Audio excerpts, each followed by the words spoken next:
যেসব জেলায় নাশকতার পরিকল্পনা নিষিদ্ধ আওয়ামী লীগের।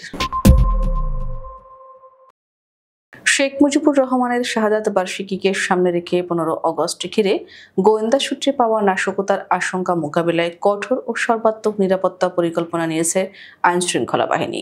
দেশের 7টি জেলা এবং 2টি মহানগর এলাকায় বিশেষ সতর্কতা জারি করা হয়েছে। ইতিমধ্যে এ সংক্রান্ত বিস্তারিত গোয়েন্দা প্রতিবেদন সরকারের উচ্চ পর্যায়ে এবং পুলিশ সদর দপ্তরে পাঠানো হয়েছে। এরই অংশ হিসেবে বুধবার বিকেলে পুলিশ সদর দপ্তরে বিশেষ সভা হয়। আইজিপি বাহারুল আলমের সভাপতিত্বে অনুষ্ঠিত সভায় পুলিশ সদর দপ্তরের উচ্চ পর্যায়ের কর্মকর্তারা উপস্থিত ছিলেন। অনলাইনে যুক্ত ছিলেন 7 জেলার এসপি, সব মেট্রোপলিটন পুলিশ কমিশনার এবং সব রেঞ্জের DIG. Dhaka metropolitan police commissioner সভায় যুক্ত না হলেও তার পক্ষে ছিলেন একজন অতিরিক্ত কমিশনার। সংশ্লিষ্ট একাধিক সূত্রে জানা গেছে এসব তথ্য। সূত্র জানায়, যেসব স্থানে নাশকতার আশঙ্কা করা হচ্ছে সেগুলো হলো ফরিদপুর, রাজবাড়ী, শরীয়তপুর, মাদারীপুর, গোপালগঞ্জ, লালমনিরহাট, চট্টগ্রাম, ঢাকা এবং চট্টগ্রাম মেট্রোপলিটন এলাকা। এসব জেলার এসপি এবং মেট্রোপলিটন কমিশনারকে বিশেষ নির্দেশনা দেন আইজিপি।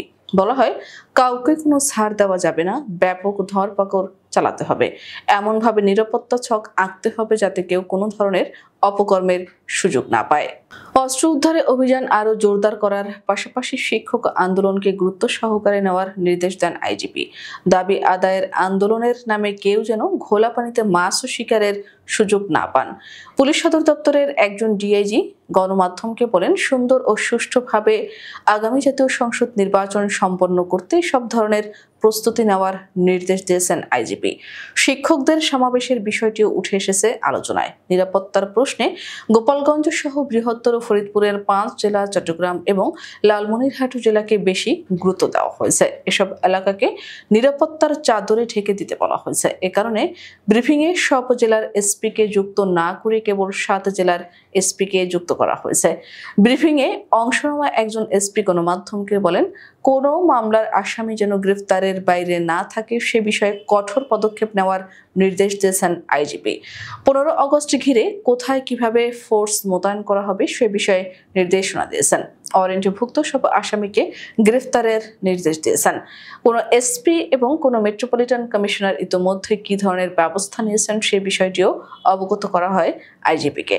সভায় জানানো হয়, ছাত্র জনতার অভ্যুত্থানের সময় পুলিশের 5753টি অস্ত্র লুট হয়েছে। এগুলো উদ্ধারের নির্দেশ দেওয়া হয় পুলিশ সদর দপ্তর থেকে। সভায় আর কি বিষয়ে আলোচনা হয়েছে জানতে চাইলে ওই এসপি বলেন, পুলিশে কনস্টেবল নিয়োগ প্রক্রিয়া চলমান।